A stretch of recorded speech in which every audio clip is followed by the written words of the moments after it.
Disclaimer, the footage you see is not mine. However, I will be crediting the people's footage I use in my description below. All the footage used is for entertainment purposes only, and if you see or hear any information that is wrong, please do not hesitate to correct me in the comments. And yeah, with that being said, enjoy the video.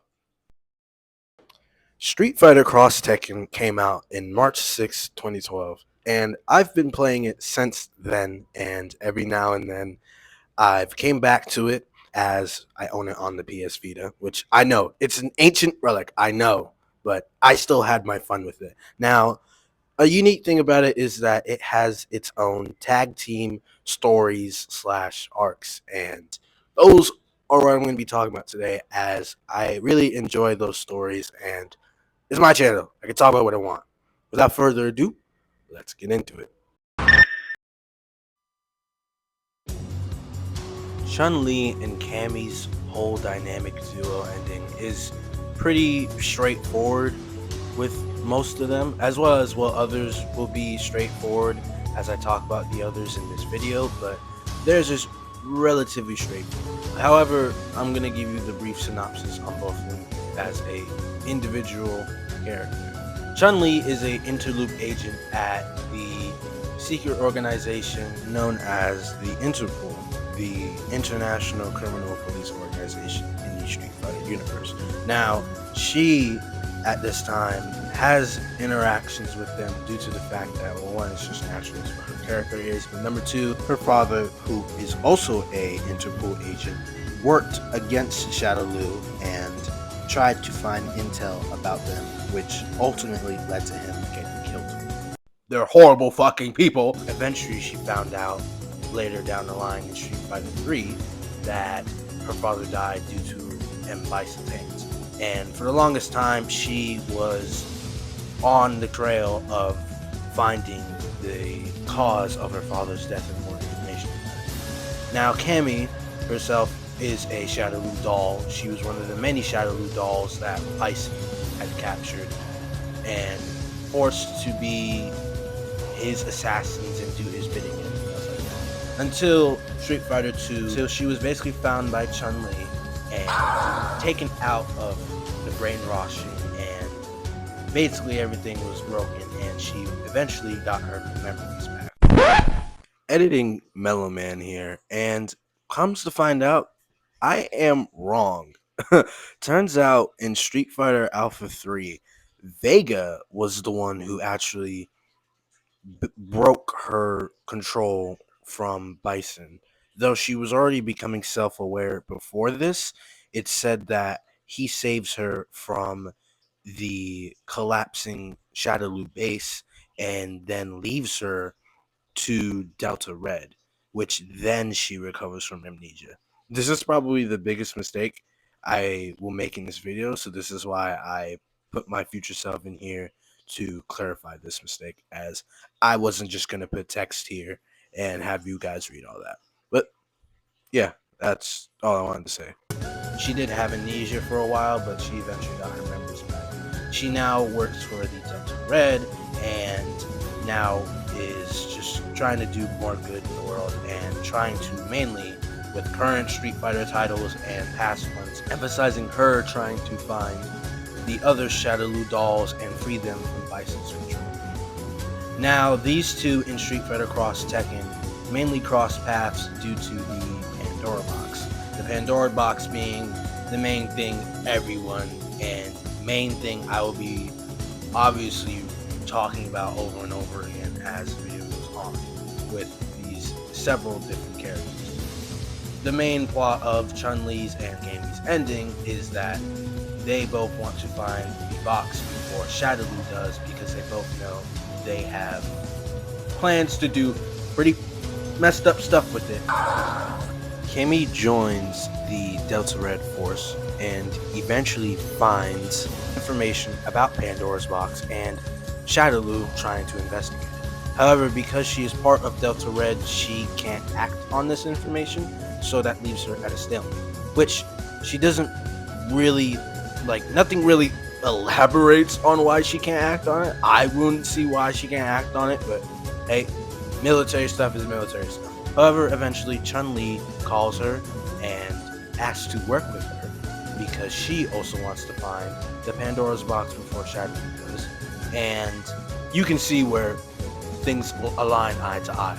Cammy, as said earlier, is a Shadaloo doll escapee, while Chun-Li is literally the antithesis of Shadaloo, being a goddamn cop, and they also killed her father, and she wants to find out why as well.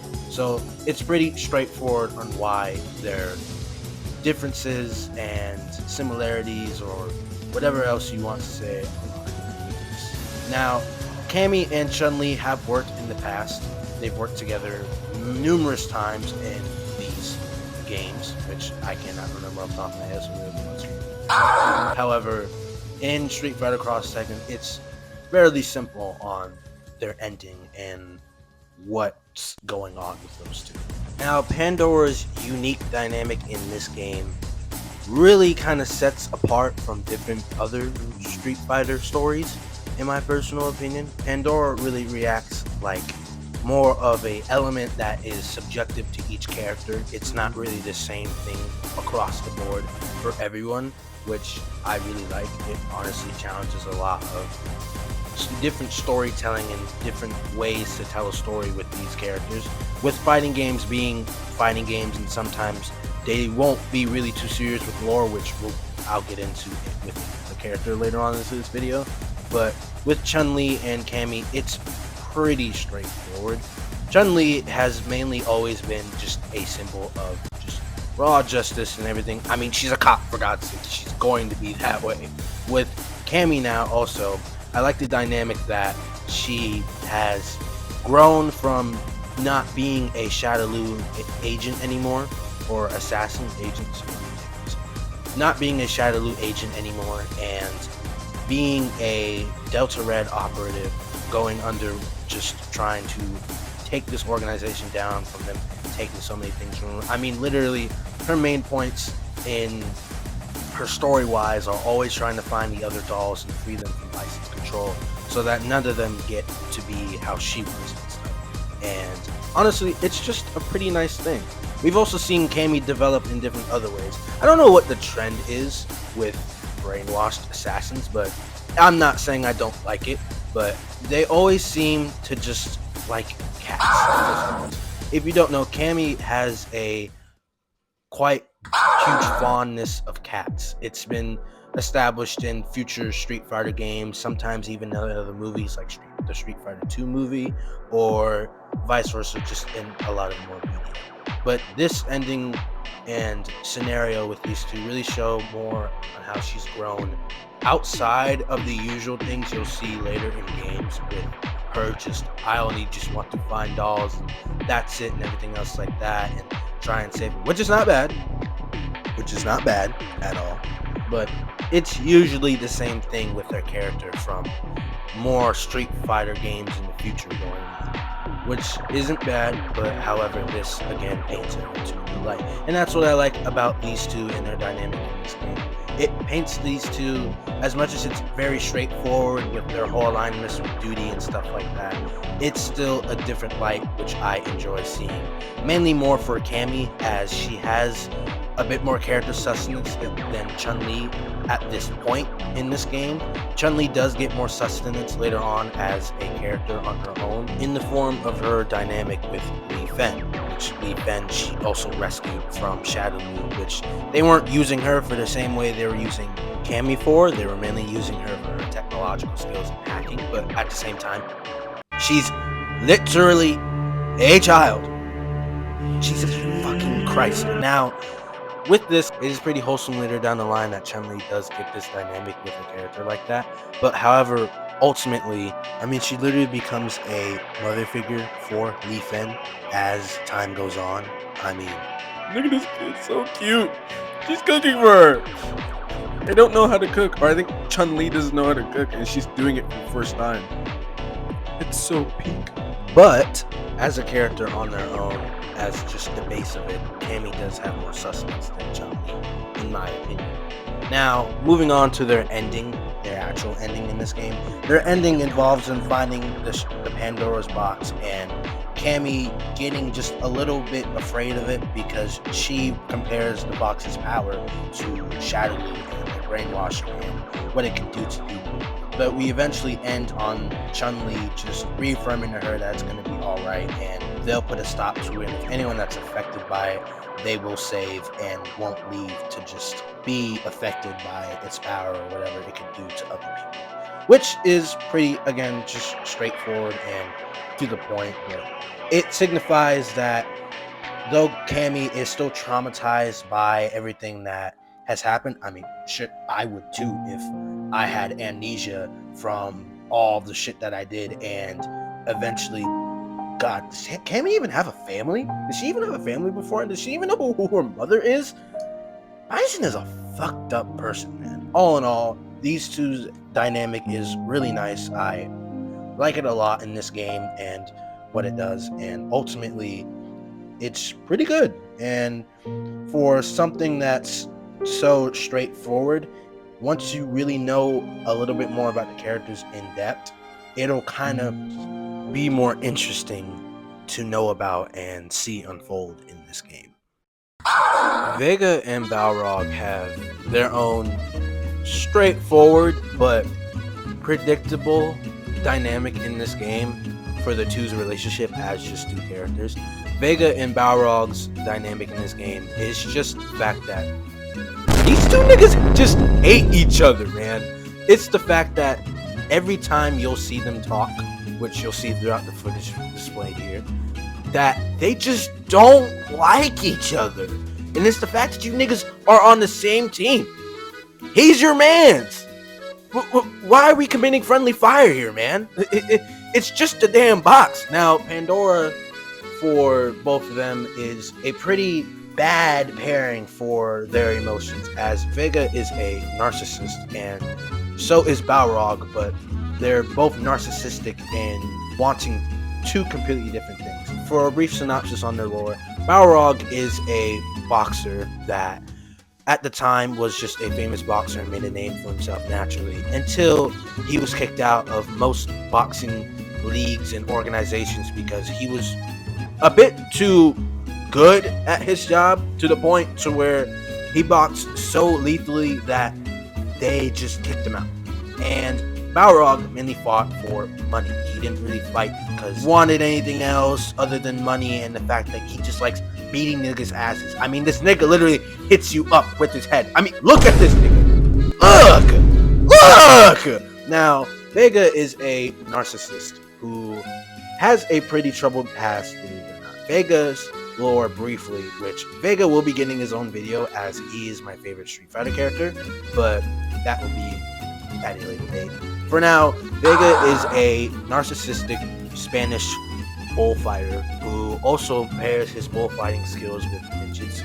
Vega's parents have a pretty complicated history, with his mother being killed by his alcoholic father, and this catastrophic event warped his perspective on the world itself, deeming men as ugly but himself, and women as very beautiful things along with himself.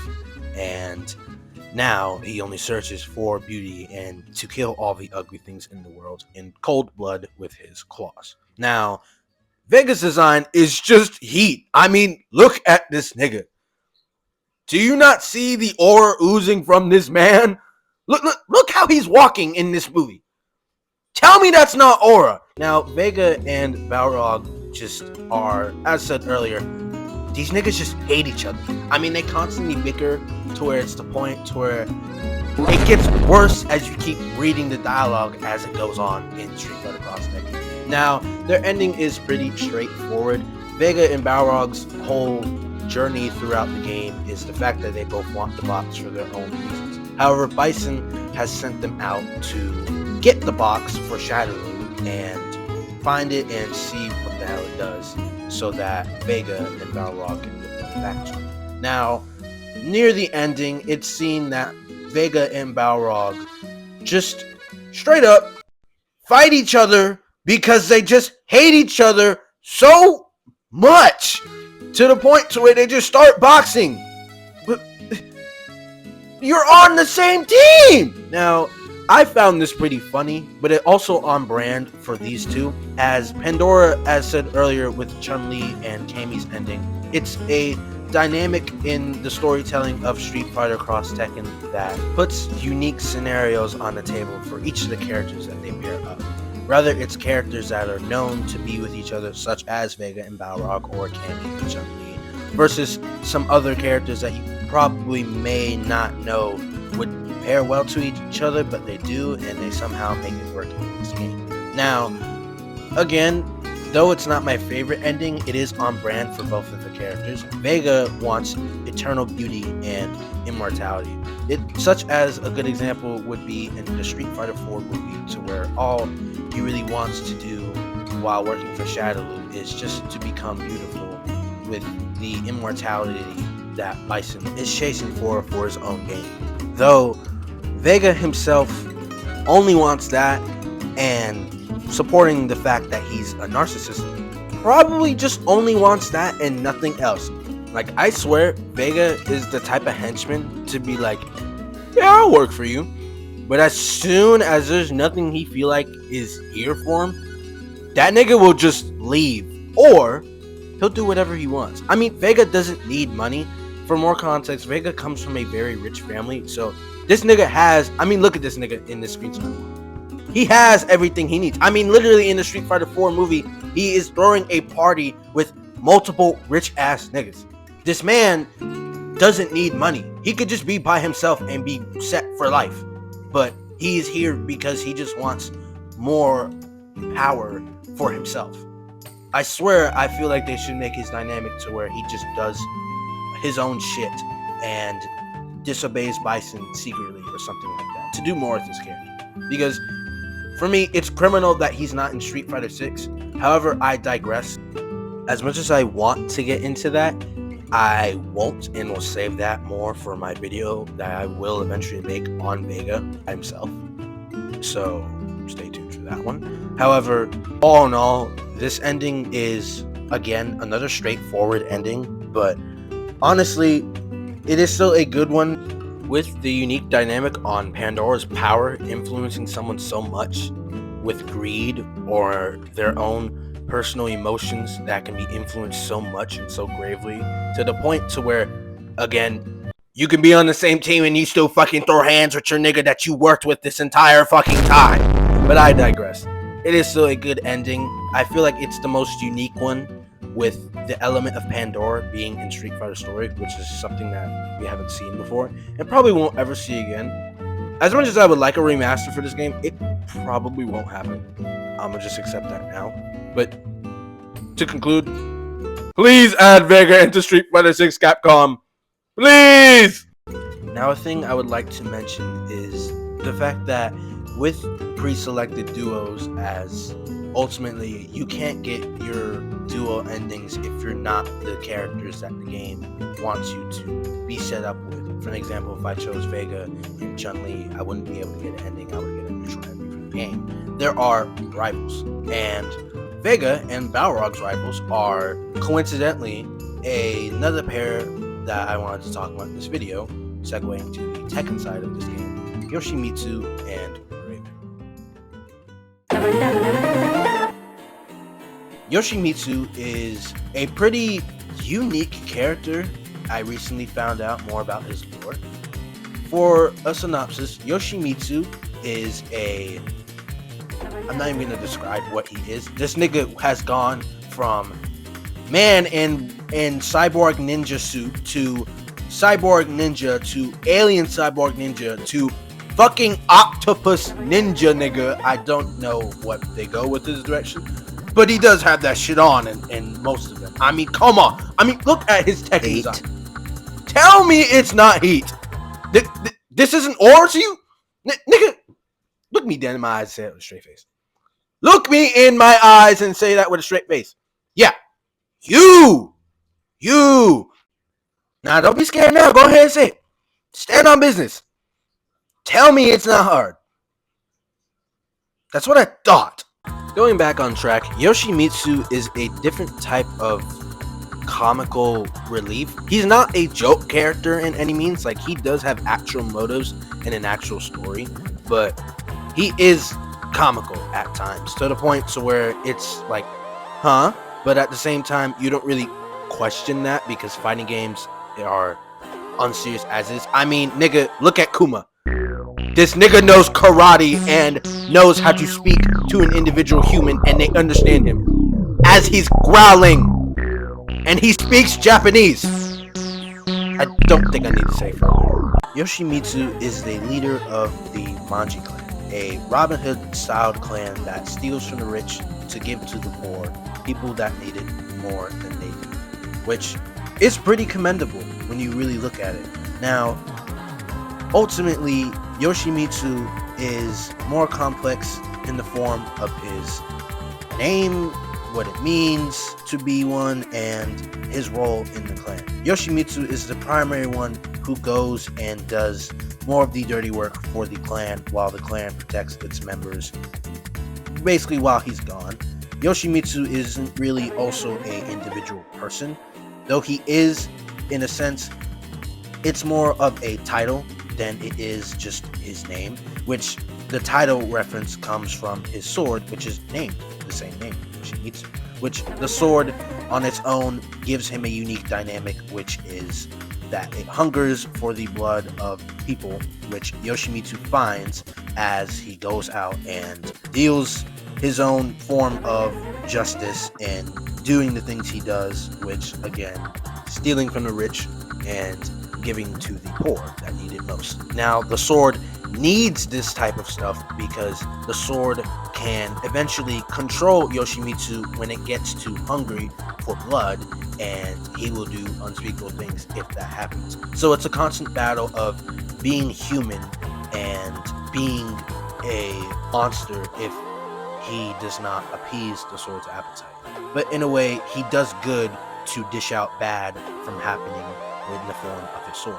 Now, Raven is a more simpler case. Raven is just a ninja that works for a organization called the United Nations under the rule of Master Raven. Pretty uncreative name.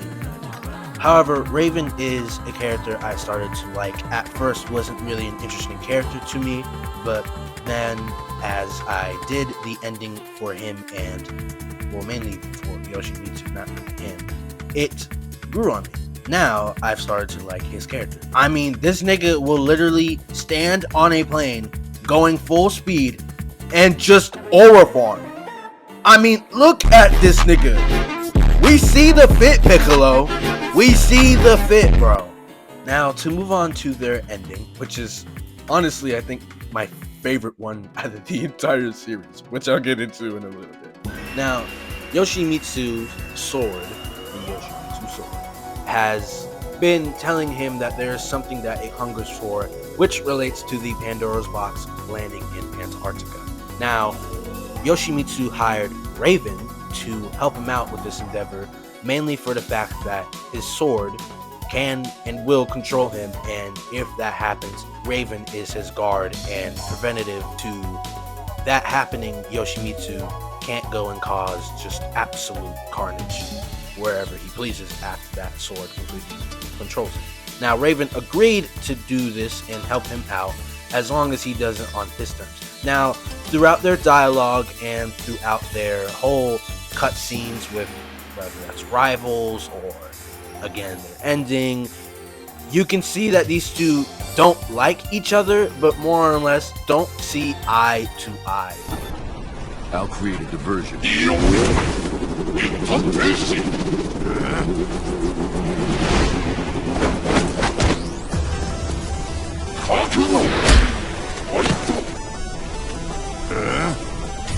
Idiot, you blew our cover!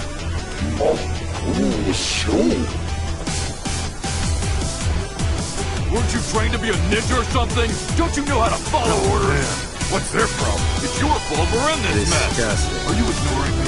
Hey, look at me! Yoshimitsu is a more comical but honorable samurai, from his just dialogue to how he operates, whether that's his in-game attacks and everything else like that. While Raven is more of a stoic, more organized person than Yoshimitsu. They argue constantly about this. And this is a perfect example. Look what the fuck happens. This nigga fell into the box. He fell into the box after ore farming. And this nigga Yoshimitsu walks away. I mean, look at this nigga. Why is he walking like this? He then does this, and it's never elaborated on if Raven gets free from the box. On a fun fact note too, there are other niggas in that box, such as Paul and Law. What is going on with this game? Overall, I do like Yoshimitsu's and Raven's dynamic with each other. It's very funny from when Yoshimitsu tries to do a stealth attack on Vega and Balrog as they are rivals, which I mentioned at the beginning of this section. And then Raven gets absolutely livid with this nigga, almost like a teammate in Marvel Rivals. But overall, it's just pretty funny to watch and unfold. And it is something you shouldn't take serious because fighting game lore sometimes don't take itself serious. Again, look at Kuma. This nigga knows karate. I'm done talking about Kuma.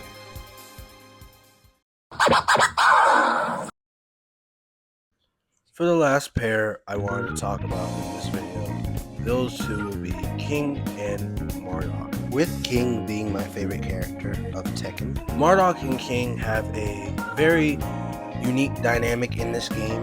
Unlike the rest of the fighters, you can kind of tell the relationships of some of them when you just read their dialogue, and you'll usually be spot on.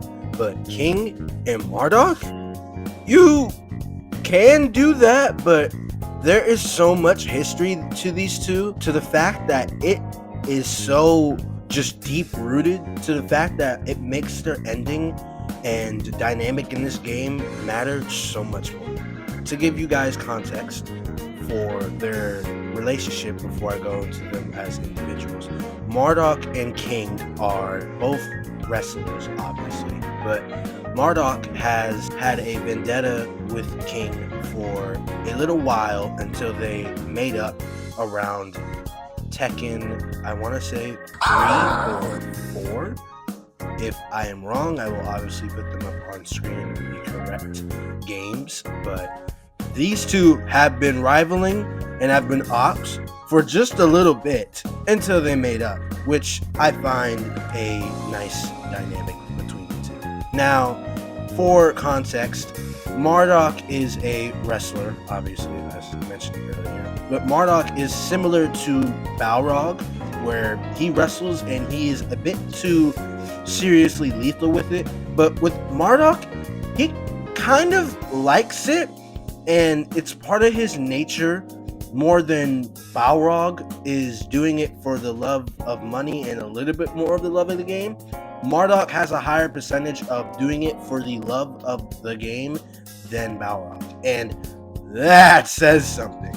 Now, Marduk has a anger problem. He gets angry very easily, which tends to lead to him being so violent in some of his fights, which has gotten him into a lot of trouble, from getting kicked out of tournaments and wrestling organizations, and from committing second-degree manslaughter on King, by the way. But for more specific context, he killed Armor King, the first ever Armored King, in a bar fight in Arizona one day. And Marduk at this point is pretty famous, and it was a whole situation to the point to where should they legally put it as second-degree manslaughter or something as just it happened but we'll sweep it under the rug because the guy is famous, really.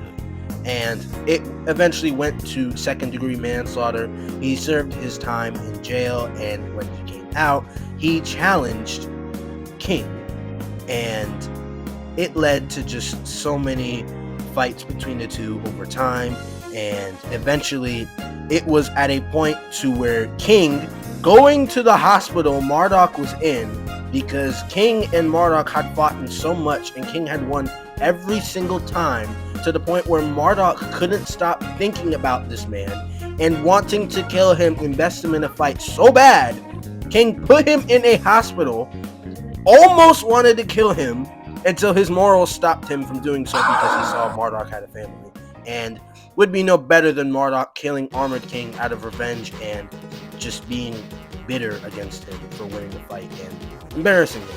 Now, with that history out the way, King is a very respectable individual. Hailing from Tekken, the first ever Tekken game, he used to be a street brawler and then went on to be a Mexican lucha libre wrestler, which he wears a jaguar mask to conceal this side of his past, as well as the culture of a lucha libre wrestler to never take off the mask that they identify with. And on top of that, he apparently only talks in growls. I don't know how Marduk can understand that. I mean, take a look at this conversation for me real quick.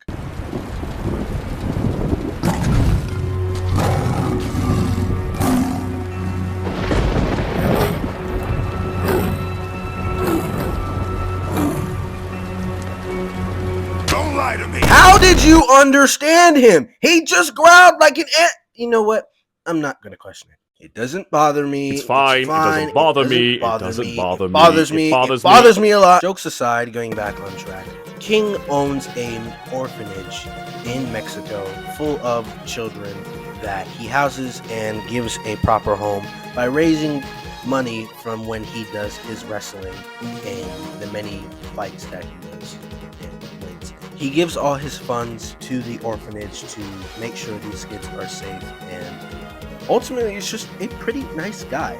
Now, King is a series of different people as the Tekken games go on. The first King was killed in Tekken 3 by the Aztec fighting god known as Ogre. And then the title of King was then taken and redone by one of the kids in his orphanage, and that said kid took the mantle as the next king from here on out, which is still the current king in the Tekken series all the way up to Tekken 8. Now, after the big fight and the big decision King made with not killing Marduk to just ultimately spare the guy because King is just still an upstanding guy, Marduk had respect. He said, King, win, I understand, you've earned my respect, we are cool now. And they were just cool after that, which I find very unique with their story, as it's just a very respectable thing. Like I said earlier, Marduk reminds me of Balrog, but if Balrog was more violent heavy, as much as violent heavy Balrog is, Marduk, I feel like, is way more violent heavy. I mean, look how he wails on people with his special move. You can't tell me this nigga doesn't enjoy every single moment of that.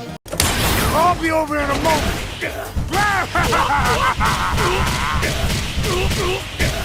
Nice knowing you. Furthermore, the relationship the two have is very commendable, and just the fact that it was made through literally blood, sweat, and maybe some tears here and there. But ultimately, it is a good relationship that I find very enjoyable to have seen unfold as I learned about these guys more, and seen unfold in a way in the aftermath in their duo ending in Street Fighter Cross Tekken. Now, their ending is, again, as I've been saying for most of this video, is pretty straightforward. The two are trying to find someone else that resemble Armor King, which, the last bit of context, after the two had became partners in a sense, Armor King had a twin brother that took the mantle of Armor King when Armor King 1 had died, and now is beefing with Marduk and King 2. And they have a confrontation like you saw earlier, and it eventually goes on in this game to where they pitch it with Pandora being around. There is a guy who resembles Armored King going around, and King wants to find and hunt this man down and probably just bring him to justice. But eventually they do get to Pandora's box and find the man who resembles Armored King, just to be an illusion that the box was setting up for them the entire time. I mean, it's not really explicitly said that the box had set it up, but I personally came to that conclusion because why else? I feel like, since I mentioned earlier about Yoshimitsu's sword hungering for the power that's in the box and hungering that the fighters that are going for the box, it hungers for Yoshimitsu to cut them down. I can imagine it influencing memories just like that with King and using it against them to allure them to the box to probably get it in its ways and tricks and all that other stuff.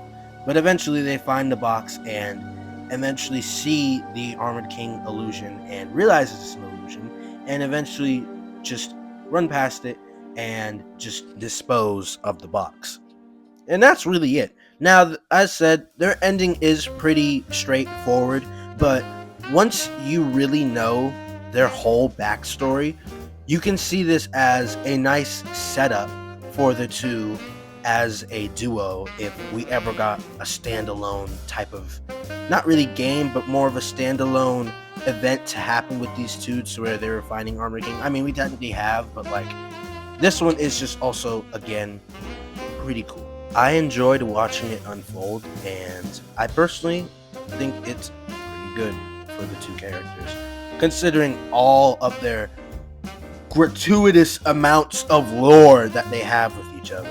It's nice to see the two of them in a situation like this, which is, again, to me, pretty exclusive because of Pandora's box not showing up anywhere else in any other Street Fighter game. So not only does the story element make it more unique, it makes these two in a unique situation exclusive to this game. Street Fighter Cross Tekken still remains one of my favorite childhood games, mainly because of just how it introduced me to the fighting genre, along with just its unique style.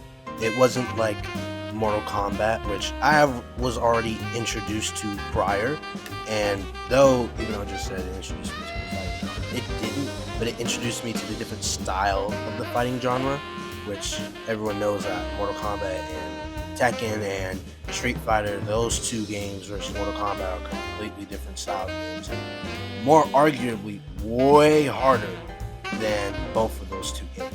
There were some other people I wanted to talk about, such as Akuma's ending, which was Akuma finding an Pandora-consumed version of himself as the Oni, which is his more enraged form in the Dark Hado or the Satsu no Hado.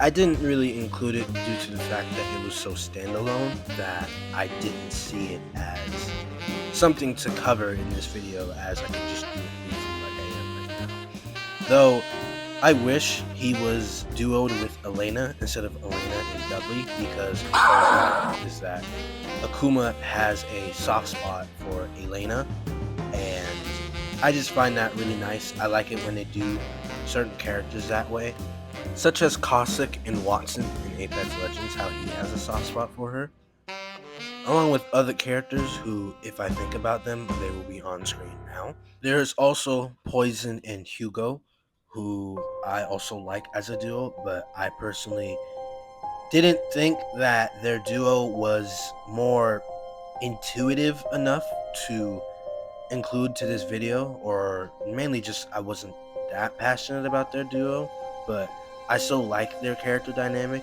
I just didn't think I wanted to include it in this video, and they're just an honorable mention, such as Akuma. But with that being said, thank you for watching this video. If you've made it to the end, I really appreciate it. If you feel like I've earned it at this point, you can go ahead and subscribe, like, share, actually, because I keep forgetting you can share YouTube videos, and also hype if I have that feature. God knows if I do. But with that being said, guys, I have been Mellow Man. More of these videos will come.